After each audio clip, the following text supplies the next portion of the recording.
एक लास्ट सवाल आपसे पूछना चाहूंगी। एनर्जी ट्रांजिशन ये एक बड़ा थीम है अगले 5-7 साल के लिए। इस थीम में कौन से बेनिफिशियरीज पर आप टारगेट करेंगे जिस पर आपका नजरिया काफी पॉजिटिव होगा? इसमें तो बहुत अच्छी, बहुत लंबी चेन है। ट्रांसमिशन है, डिस्ट्रीब्यूशन है, जनरेशन है, सारी वैल्यू चेन में इसमें पॉजिटिविटी है।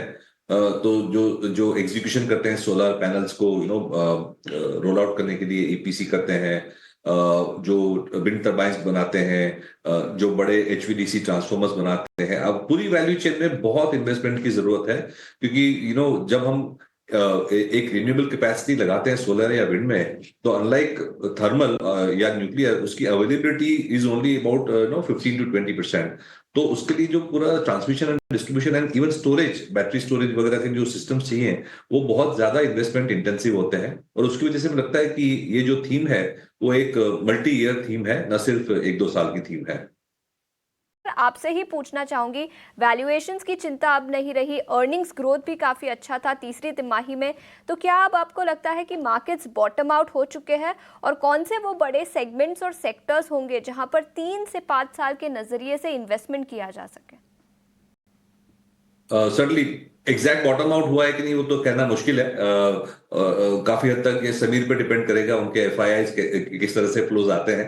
क्योंकि हम डोमेस्टिक इंस्टीट्यूशन हम लोग जो है वो तो सपोर्ट दे ही रहे हैं। लेकिन अगर मैं सेक्टोरल व्यू लूं तो एक क्लियर स्टैंड आउट जो सेक्टर है वो फाइनेंशियल्स का है।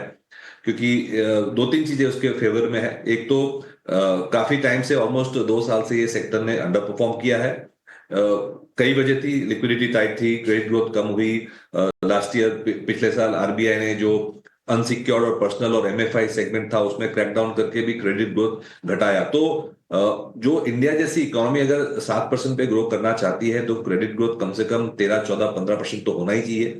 15%, 17% था भी, लेकिन एक साल में वो 17% का हम ऑलमोस्ट 10% तक लेके आए, जो मेरे व्यू में एक बेस लेवल का बहुत ही low level of credit growth पे हम ले आए उसको। अब लिक्विडिटी ईज करी है, आरबीआई ने रेट कट भी शुरू कर दिए हैं। और अगर एफआईआई की सेलिंग बंद होगी तो जो करेंसी वाले जो इश्यूज है वो भी कम होंगे। और गुड पार्ट इज दैट बड़ी बैंक्स और एनबीएफसीज का जो एनपीए लेवल है वो भी बहुत लो है, बैलेंस शीट बहुत क्लीन है। तो ये सारे फैक्टर्स फाइनेंशियल्स एनबीएफसीज के फेवर में है।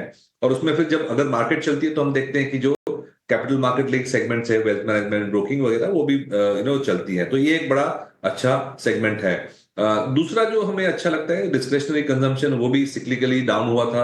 और अगर जो जॉब क्रिएशन वगैरह जो बैक टू नॉर्मल हो जाती है, तो ये जो ऑटोमोबाइल्स है, हाई एंड कंजम्पशन है, James and jewellery, travel and tourism, वो सेगमेंट में भी अच्छा रिकवरी आ सकता है।